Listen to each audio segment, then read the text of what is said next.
হঠাৎ করে আমি নাজমুল ভাই আর সাকিব ভাই চলে এলাম ক্যান্টনমেন্ট আওনের পরে ইসমাইল ভাই ফোন দিয়া কয় আমার পক্ষ থেকে আমি আজকে সবাই ট্রিট দিমু। এদিকে খাওয়ানোর কথা হইনা তো আমি নাজমুল ভাই আর সাকিব ভাই তাড়াতাড়ি ক্যান্টনমেন্ট থেকে বাড়ি যাইতাছি, কারণ এমনিতে পেটের ভিতরে গুল দৌড়াইতাছে, তার ভিতরে ইসমাইল ভাই আবার ট্রিট দিব। এইটা কি আর হাতছাড়া করন যায়? এদিকে আকাশের অবস্থা বেশি একটা ভালো না দেখে আমি সাকিব বেরে কইতাছি, ভাই বাইকটারে কি উর্ফি দিয়ে চালান যায় না? আর আপনারা দেখতেই পাচ্ছেন আকাশের অবস্থা বেশি একটা ভালো না, আর যেই পরিমাণ আকাশে মেঘ জন্মা রয়েছে আমরার মনে হয় না আমরার বাইক যেতেরাম। আর আরেক দিক দিয়ে বিষয়টা আমার ভালোই লাগতেছে, মেঘ আসার আগ মুহূর্তটা আমারতে ভালো লাগে। অবশ্যই কার কাছে কেমন লাগে কমেন্ট বক্সে কমেন্ট করবেন।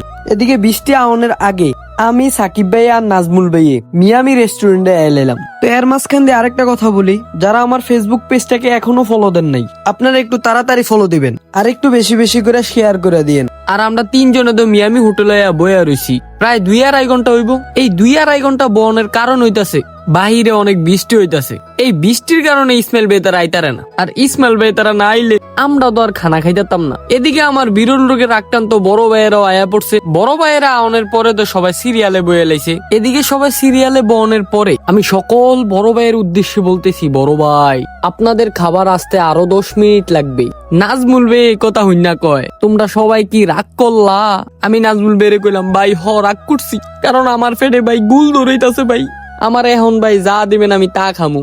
10 মিনিটের কথা হইনা রীতিমতো সবাই চিত্তা গেছে। অবশেষে আমরা খানা এলাইলো। খানাটা আওনের পরে আমার একটা কথা মনে পড়ছে, কথাটা হইতাছে খাইয়া বাচ্চা কামাই জিবাসলে জামাই। বাচ্চা থাকলে আপনারা বহুত ভিডিও দিতে। তো ইসমাইল ভাই আমরা সবাই কেন ট্রিট দিল তো আপনারা সবাই দেখতে পারবেন পরবর্তী ভিডিওতে। তো আজকের ভিডিওটি এতটুকু পর্যন্তই, দেখা হচ্ছে নতুন আরেকটি ভিডিওতে। ততদিন নিজের মূল্যবান জিনিসের যত্ন রাখুন। আল্লাহ হাফেজ।